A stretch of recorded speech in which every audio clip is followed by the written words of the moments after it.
Good morning. I can hardly believe that a prophet has no honor in his own country. And I'm sure that your being here this morning is the recognition of your recognition of the message of the infinite way. It's good to be back in Hawaii. It's good to be back here with you. It has been a long trip, 5.5 months, and it started out to be only 7 months. Excuse me, it started out to be only 7 weeks. But as it got near that 7th week, there was an urge and a push that sent us on over into Texas and Oklahoma and Chicago. And this same experience that I couldn't account for, couldn't give any reason for, continued all the way across to New York, and then we were invited to Washington, D.C. and back to New York. And without any preparation, without any halls, without any notices to students, we just made the jump over to England, expecting to be there about 2 weeks and come home. It turned into 2 months, and then the continent opened. Instead of my usual visit to Munich in Germany, this trip we had 3 cities, Munich, Berlin, and Frankfurt. We did take a day to visit East Berlin. And I would like to make the suggestion, if there are any among you who are inclined to be a little bit liberal in your politics, do, at the first opportunity, visit East Berlin and see how the socialist people live. It might turn you into a capitalist very quickly. Really an entire city of prison. You're not just in a prison building, you're in a whole city of prison buildings. But I'm sure you'll learn more about that in history. At any rate, it was an interesting experience, because we do have a few students in East Berlin, although we didn't meet them, trying to demonstrate freedom in the midst of prison.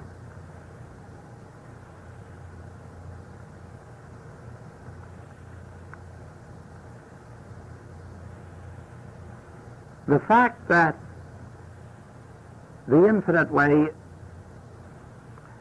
continues to spread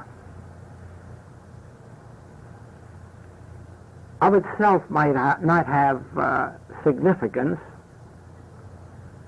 but the fact that it is spreading in the way that it is has a very deep significance. Perhaps that could best be illustrated by telling you that we did not go to Hamburg in Germany, but that 12 Infinite Way students from Hamburg came to Frankfurt to tell us that there are nearly 300 students of the Infinite Way in Hamburg. That is what I mean by the way of its spreading. We had no way of knowing this in advance. We had no way of knowing, we had no way of knowing all across Germany of the amount of students that were there, or Sweden or Holland on this trip.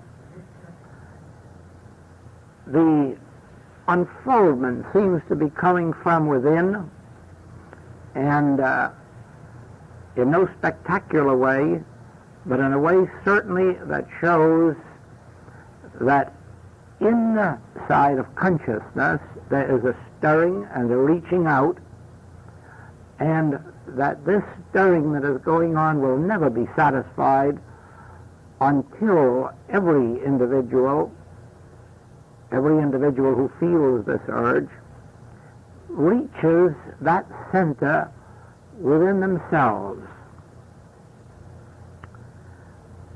For thousands of years, men and women have sought the Holy Grail, or have sought the mystery of life, the secrets behind the visible scene.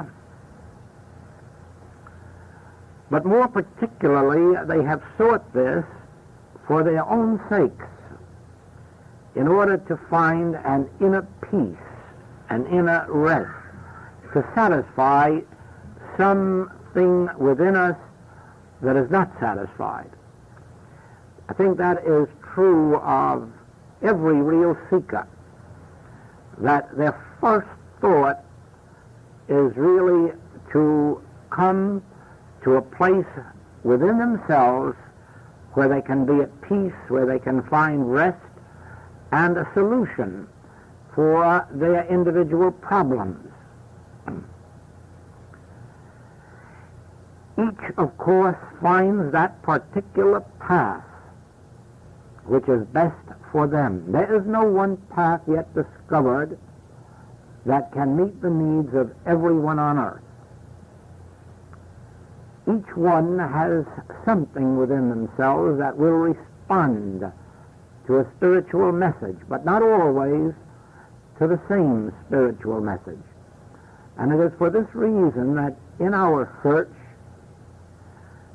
we may seek on many paths, we may seek through many approaches to truth, and if we are wise, we will continue until we find that particular one that is really our spiritual home. And that one will not be the same for all of us. When we do find our particular spiritual home, then is the time, like in marriage, to forsake all others and cling to that one until it yields the fruitage of the Spirit. We little realize when we start out on this path that the battle is not with this world. The battle really is with ourselves and within ourselves, because we are our own worst enemies. This is inevitable. We were all born into a material sense of existence, and this means that our minds are centered on those very things that are aimed to destroy our peace. Our entire goals have been those that ultimately must destroy us. You see evidence of this in the scientific world, where the search for scientific truth has eventually led to the great discovery that can do nothing more nor less than destroy not only the discoverers, but all of the rest of the world as well.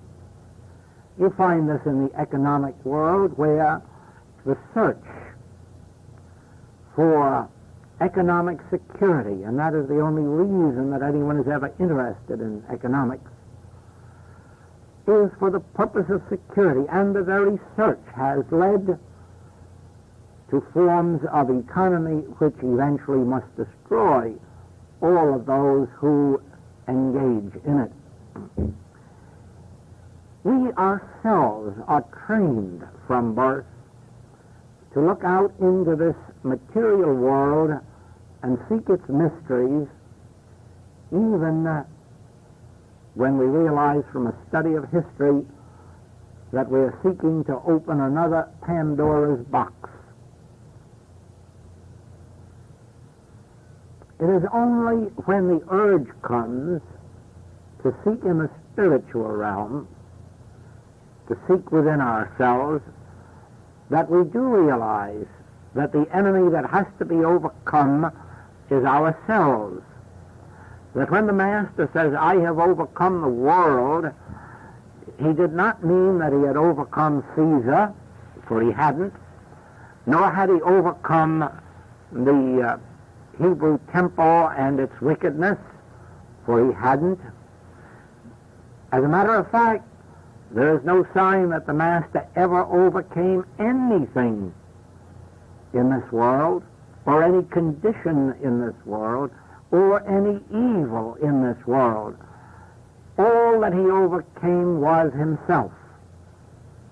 He did eventually rise to where the human of him had been subjugated, and the spiritual nature of him had come to the surface, and he had really overcome himself to the point where he could not even indulge hatred for enemies. He could not indulge desire for revenge upon those who persecuted him.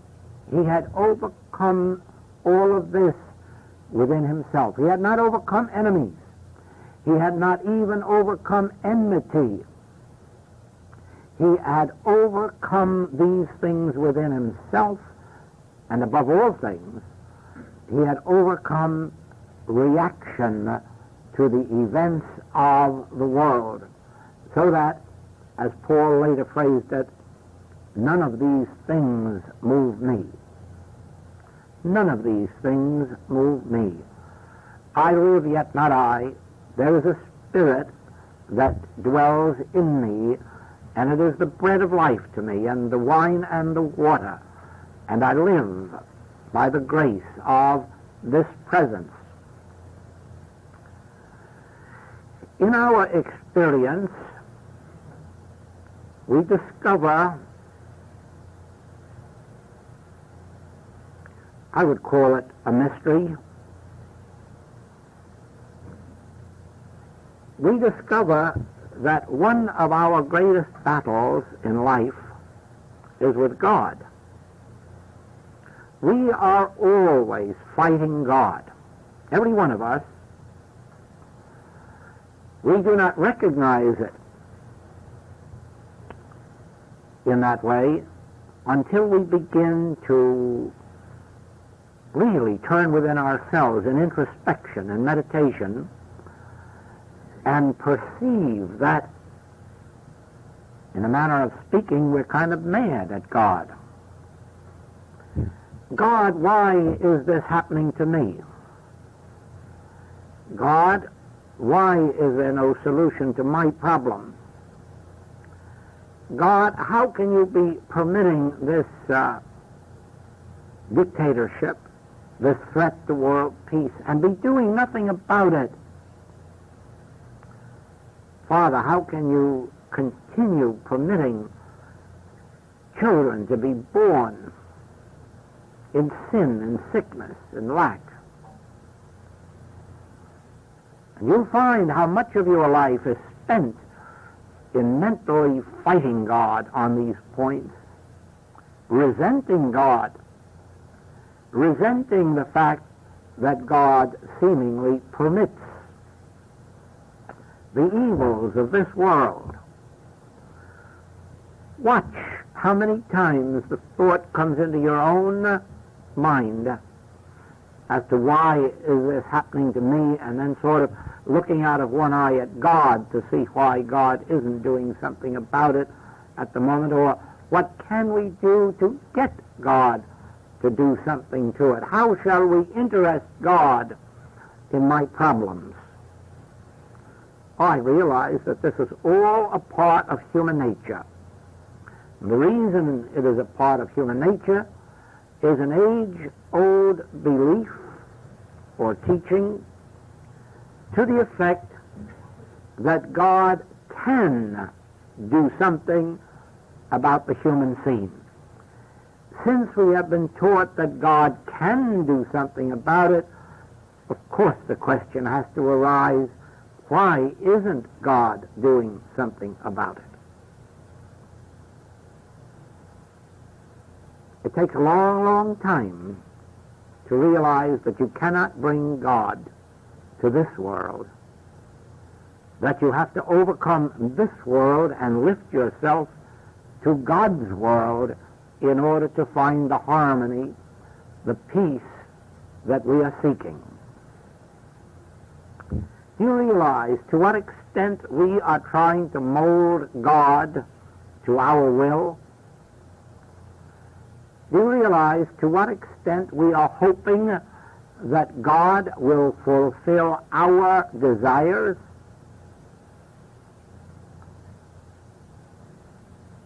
And I hope that you who are studying the infinite way will realize that you never will mold God to your desires, nor get God to do your bidding, nor have God fulfill your earthly desires. For this can never be. There is a way, if the human world is our ambition and our aim, there is a way to dig out of our own minds the success that we seek, the glory or the fame, but this has no relationship to God. If you are on the spiritual path, one of the first things you will learn is that you have to give up your will that the will of God may be done.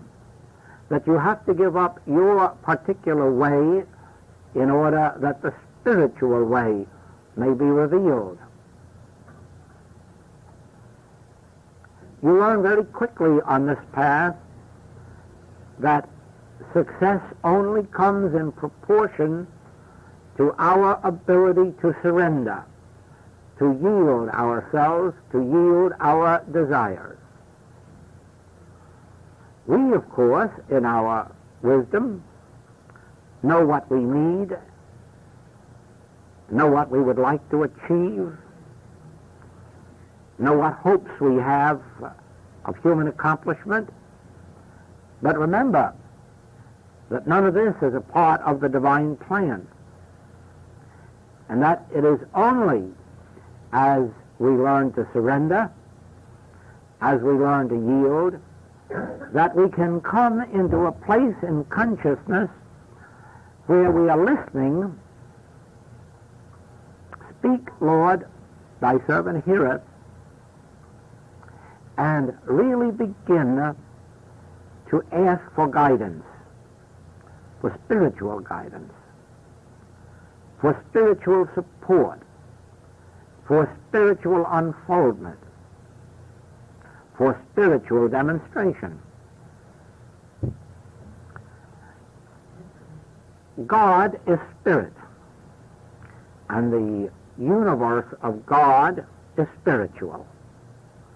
And the way that we can bring ourselves into at one-ment with the spiritual universe, the spiritual kingdom, the kingdom of God that is within us, is in this very adoption of the listening attitude, in this very attitude of surrender. It does not always follow that we will be taken out of our present human way of life. It doesn't always follow that we give up our present occupation or profession. As a rule, the very first thing that happens is that a divine influence comes into the very human work that we are doing, that some spiritual strength is given to us, or spiritual wisdom, and that makes it possible for us to continue what we are doing, but do it more successfully, more joyously, more profitably. It is only as our lives become more and more sunk in God that there is a possibility that we will be taken from our present activity and moved into something of a different nature. And even here, it isn't possible to outline what that is. Sometimes we are taken out of our business life and brought into the spiritual world. But I have also seen that some have been taken out of the business life and moved into the world of music, and the world of art.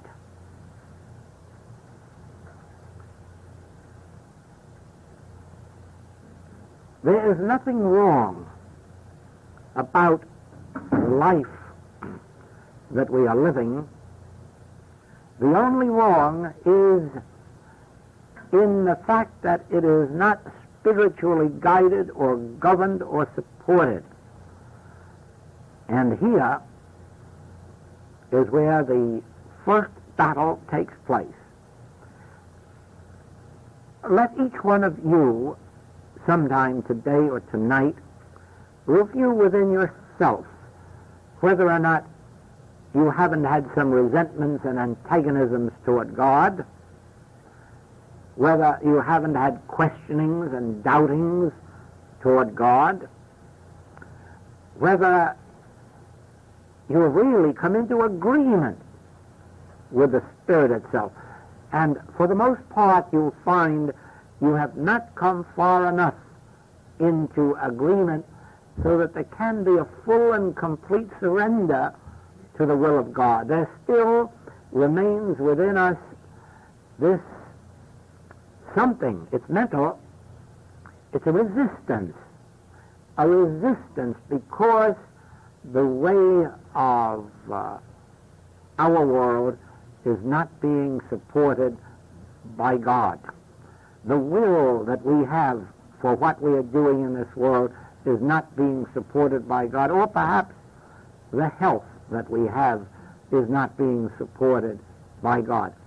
And the first step then that I would bring to your attention is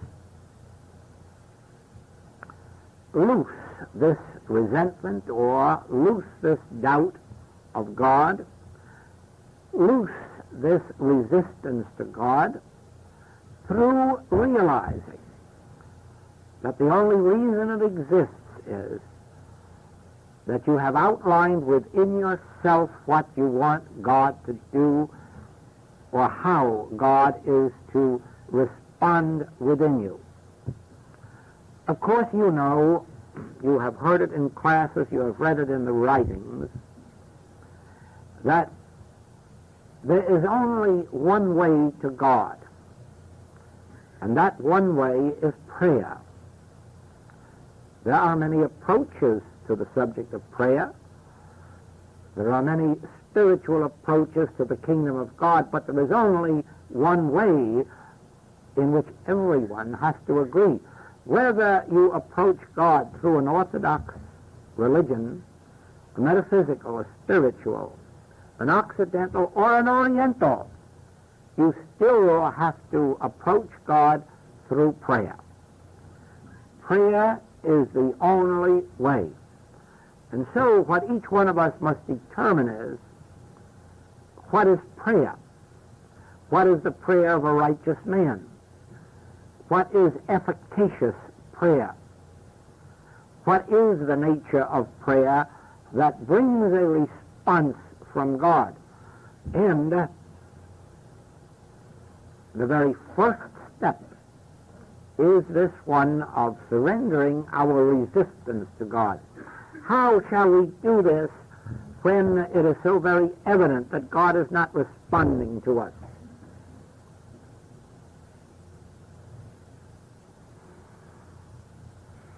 Let us give up the desire to have God respond to us, and the battle will be over quickly. In proportion as you can give up the desire to have God respond to you, will you find this resistance broken. The reason is this: God does not respond to anyone.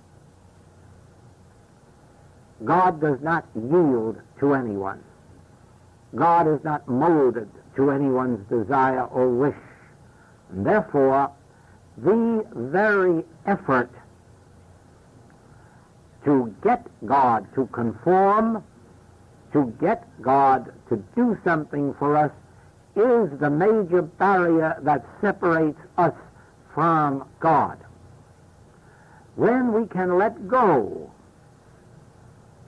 and let ourselves be resolved into God, not God to us, ourselves into God, you will immediately find not only that God is closer to you than breathing and nearer than hands and feet, you'll find that God is a loving presence that very quickly makes itself felt and known in our experience. I've witnessed this, that God does not announce itself, or perhaps it should be said, God cannot announce itself to those who have this desire to have God come to them. Let us understand our function. We are children of God, and therefore we should be as children in going to God, not seeking to tell the parents what is good for us, not seeking to make the parents do something for us, but as children who have confidence in their parents, enough confidence to turn to them in love, in faith, in confidence, and say, you surely know best. Guide me, govern me, feed me, and get into that intimate relationship with God, which is very personal. Even though God is impersonal, yet God is personal to us. If only we can yield ourselves to God and feel God as a divine influence within us that sometimes is very much like a loving parent, very much like the love that flows from a mother to a child. Strange that impersonal God should be so personal in relationship, yet it is so.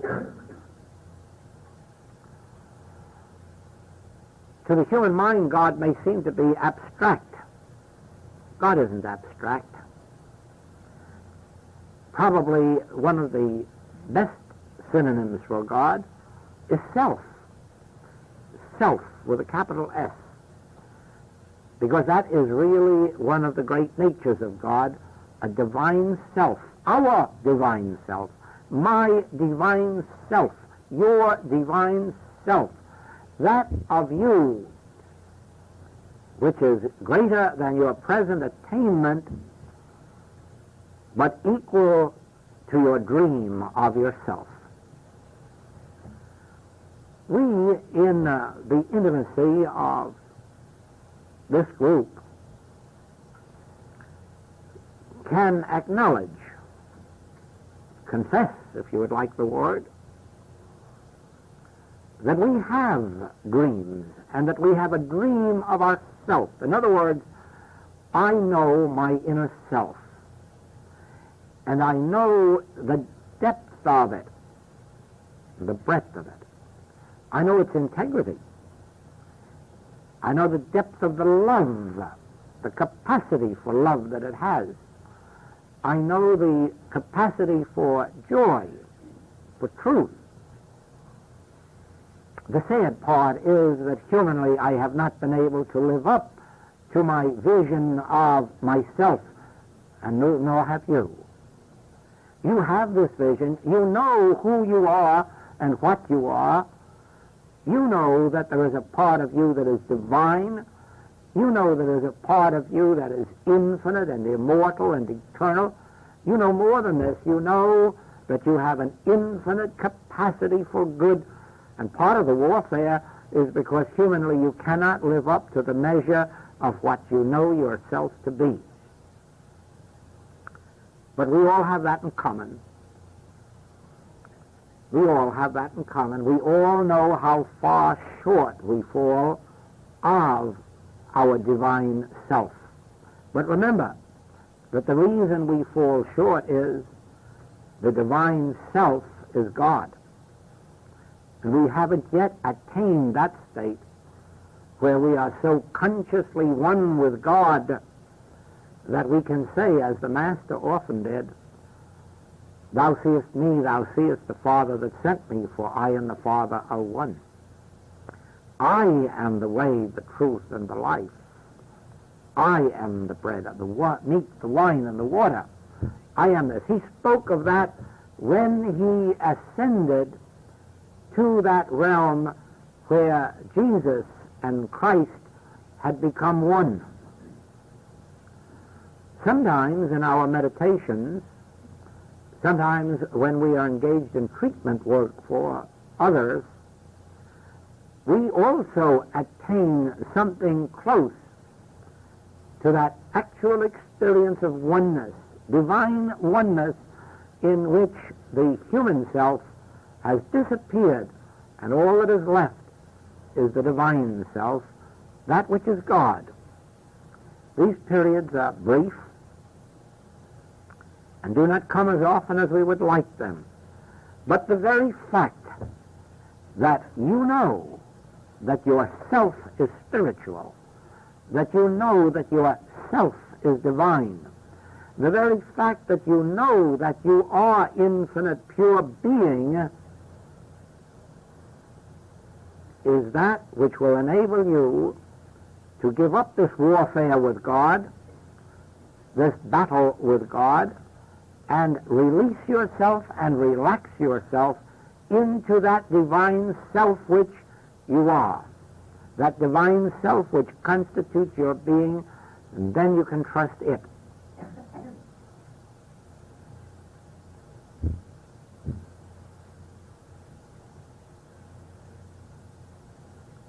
Now, as you are compelled to look on your own problems, or in these difficult days, to look out at the problems of the world, instead of asking yourself, where is God, and what is God doing about this,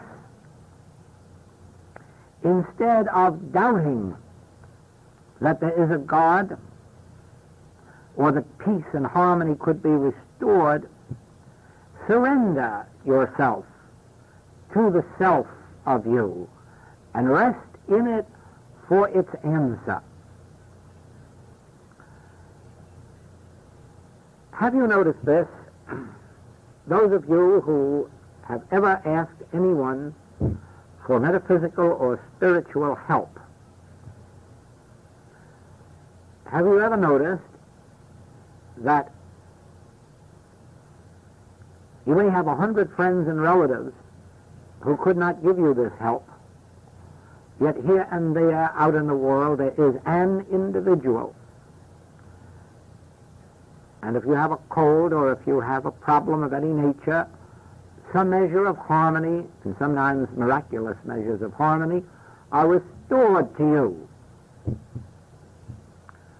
And then you wonder, why can't 1,000 others do this? Why couldn't my relatives do this? My closest friends do this? And the answer always is, only those can bring spiritual harmony to your experience who have attained a measure of spiritual consciousness. In other words, it is the attained consciousness of an individual. It is the demonstrable spiritual consciousness of an individual that can bring spiritual peace and harmony where there has been discord and inharmony. Again, this points to the fact that as the Joel nature of us yields to the divine nature, it is the degree of that divine nature which Joel attains that becomes the spiritual light. And it isn't Joel, it's Mary, Bill, whoever you may be, or the world may be, because God is truly no respecter of persons. God is yourself. God is the divinity of your being, and it is not anywhere where you have to go for it, search for it, purchase it.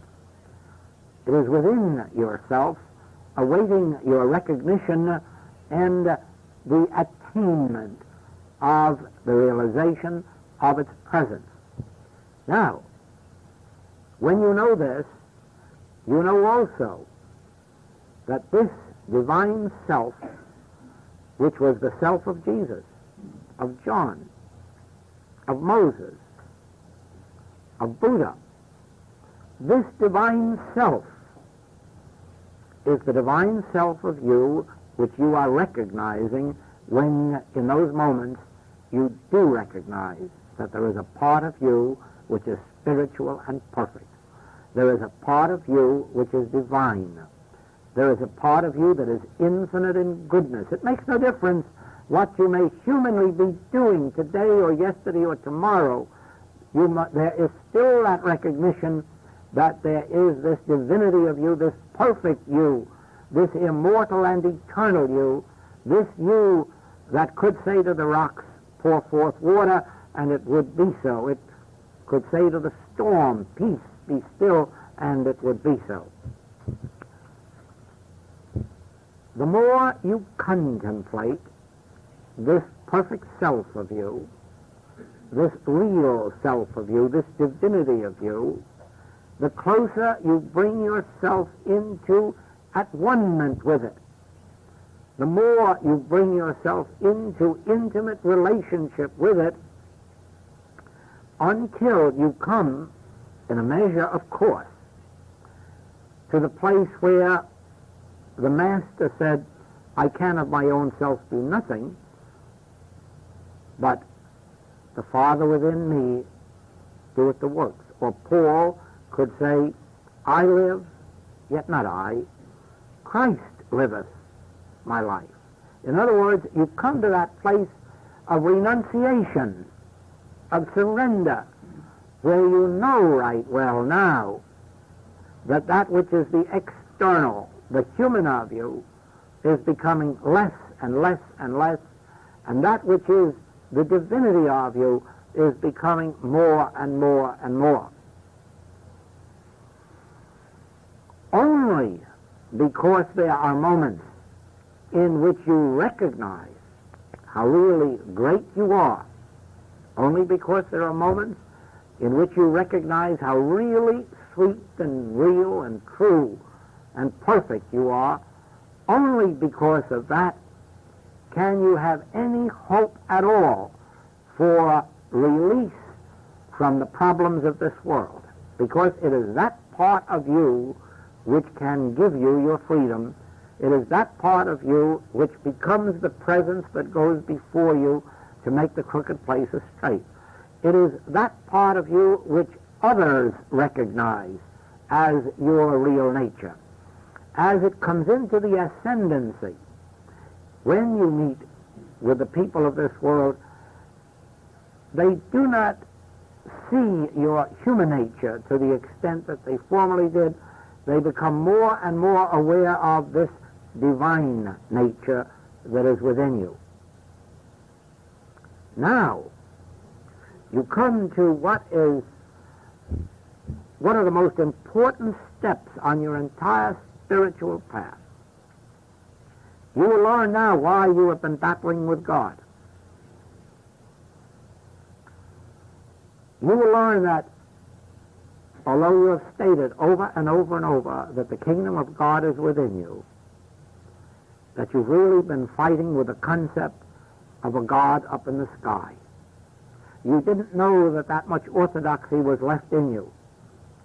But now you discover that you were not resenting God or fighting God. You were fighting the concept of God that you have been entertaining all your life. And the reason this God doesn't do things is there is no such God. Now you come into the awareness why the kingdom of God is within me, not outside, and it must be released from within me. If I want peace on my earth, peace must flow out from my heart. if I want harmony, justice, equality, I can't any longer look to a God for it. I must express it.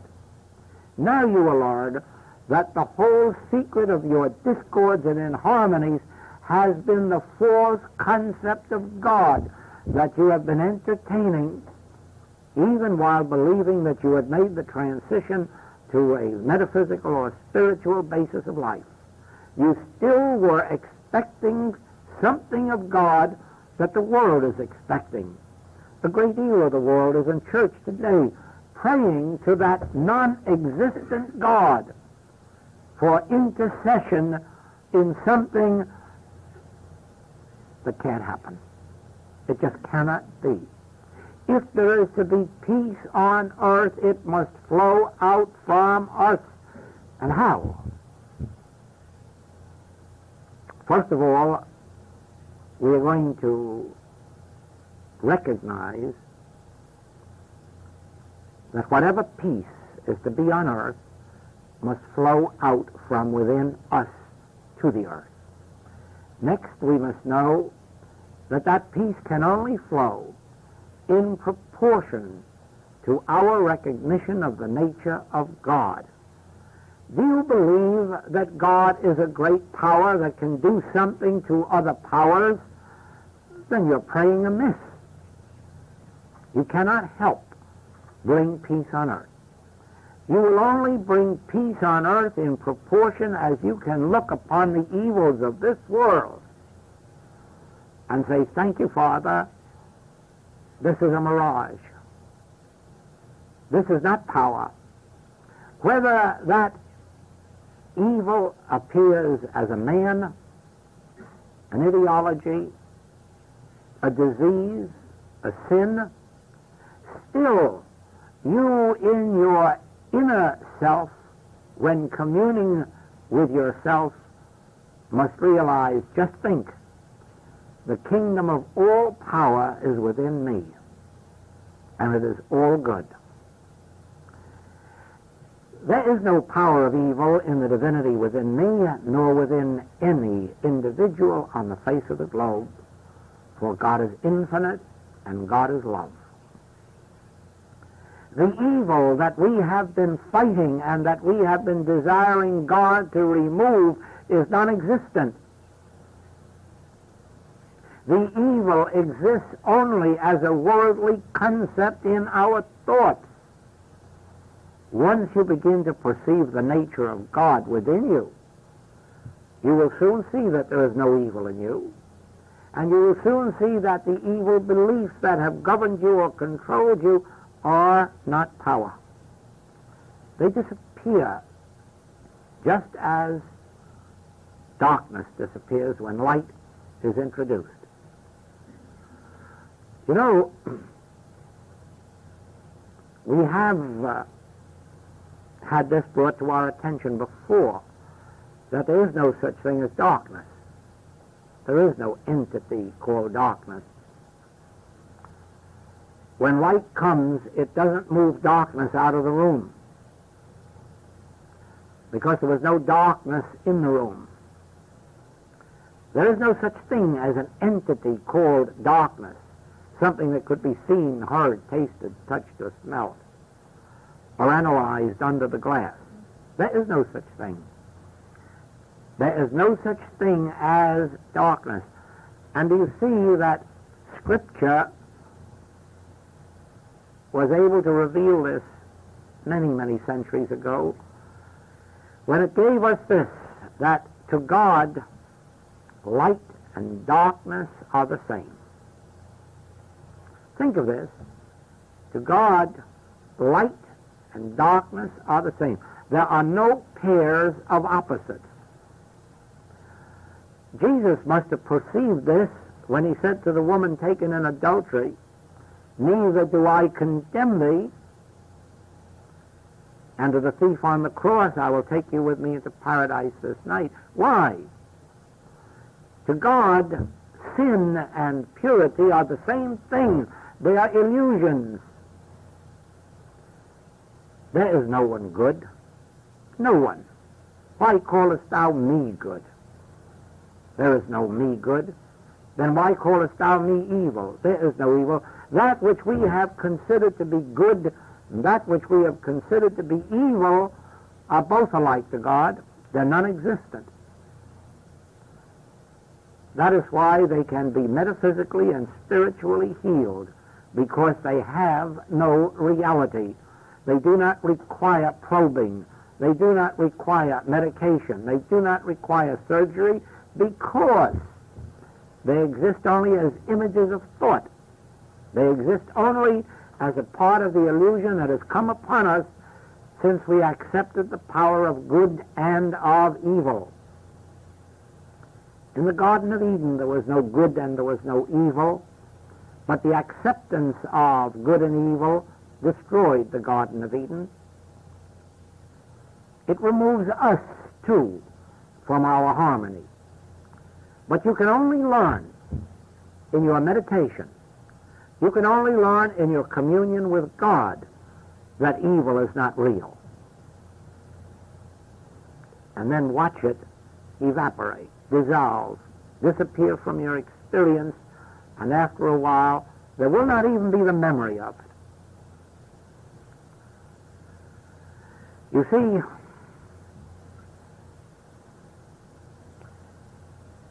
when we make the acknowledgement that in my humanhood I'm certainly not all that I should be, because I'm nowhere near approaching what I am in my spiritual nature. That's quite enough of a confession to make about the past. We can then leave the past and begin to commune with this Father that is within us, this Spirit that is within us, and by relaxing, and I mean relaxing desire, the desire to receive anything, the desire for anything, surrender these. You want nothing of God. To know Him aright is life eternal. So the most we can hope for or want is to know the nature of God. And this we can learn in our meditation. This we can learn within ourselves, because God quickly reveals it to us when there is no barrier to receptivity. And the barrier to receptivity is desire. The barrier to the receptivity of God, to communion with God, is entering a meditation with a desire. The only way that I can think of to illustrate this is the example of our sun and sunshine.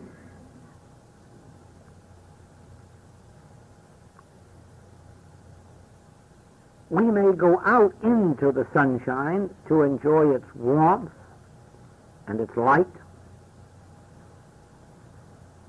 and we place our gardens where the sunshine will reach it,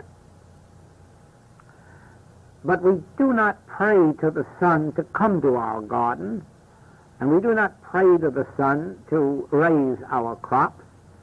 We do not ask the sun for warmth or light. We merely go out into it and accept it because it's available. It's universal. But God is much more so. For God is spirit. And God fills all space, so that we do not even have to go outdoors to find ourselves in God, although many people do find it easier when communing with nature to find their way right back through nature to God.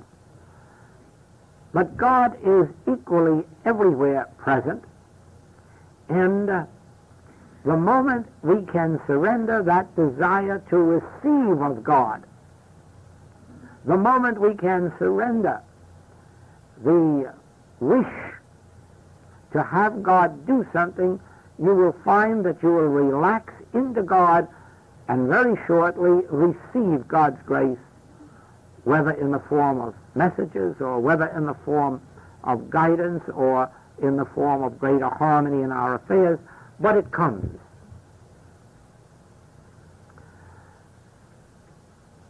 In all the years of this work, nothing has impressed upon itself upon me to the extent that this has, that when I can go within, completely free of desire, even the desire to see someone healed, even the desire to see someone supplied, just go within to receive that glow of the Spirit, that light of illumination, that feeling of warmth, of oneness, then I find it literally true that all things are added. Whether in my experience or those who are seeking help, the answer comes. But the answer comes in direct proportion to the ability to surrender the will, the desire. Think. God is yourself. And in those moments when you really are recognizing how wonderful you are in your real nature, you know those moments when you say, nobody understands me? That's a real moment, too. That's a real moment, and it's really true that no one understands us because no one knows how really divine I am. And a lot of the times I don't know it myself. But when I do, I have my goal. And I know that only in proportion as I can bring myself into oneness with the divinity, the perfection that I already am, and surrender human desires, surrender human fears. Don't even allow yourself to speculate on what may happen tomorrow, as if it would make any difference. Thank heaven that Paul was able to reveal to us that neither life nor death can separate us from the love of God. Neither life nor death. And that experience of crossing over that comes to everyone eventually really makes no difference that it came to Jesus at 35 years of age. And the disciples, all of them probably before they were 50. It really makes no difference what the date is that we make that crossing, as long as we cross in the absolute conviction of our spiritual identity and of the fact that that which is the perfect of us is that which survives. Neither life nor death can separate us from the love of God or the life of God or the Spirit of God. And so where we make our home temporarily is not of too much importance. The vision that I would share with you today, which is the vision that I am seeing up here, give greater recognition to your perfect self and recognize that it is yourself. It is not some far-off God. It is not some being other than yourself. This divine, this perfect, this spiritual, which you feel and which sometimes you see and recognize within you, this is really you.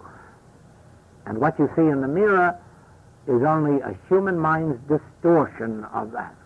And even the human conduct that we show to each other is a distortion of the really perfect that we are. And in the degree that we recognize this perfect self as our true being, in that degree do we mold ourselves into the image and likeness of it, into the pattern shown on the mount. Don't look out and up to a God to solve the problems of this world. Look to the center of your being, and then let love flow out. Love in the form of forgiveness. Forgiveness to all those who offend you, whether personally or nationally or internationally, and above all things, love in the form of praying for your enemies. The Master made it so clear that it profiteth you nothing to pray for your friends. If you would be children of God, and this means if you would be heirs of God and joint heirs to peace on earth, pray for your enemies. Pray for them. Pray that the spiritual light reveal itself in them. Pray that their sins be forgiven them and that they awaken in the true image that is within them.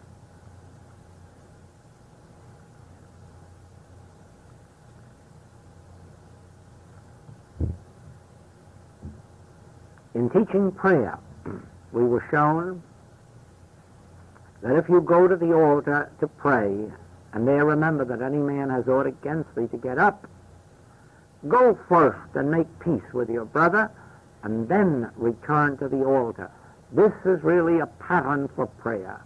Don't think for a moment that if you go into prayer, communion, meditation, and there are harboring enmity, that your prayer ever reaches the throne of heaven, even though the throne of heaven is right within you. First, make peace. In other words, pray.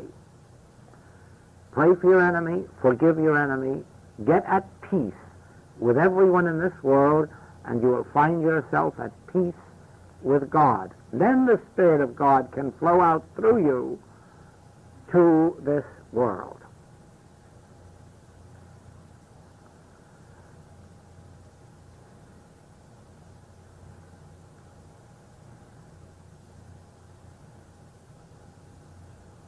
While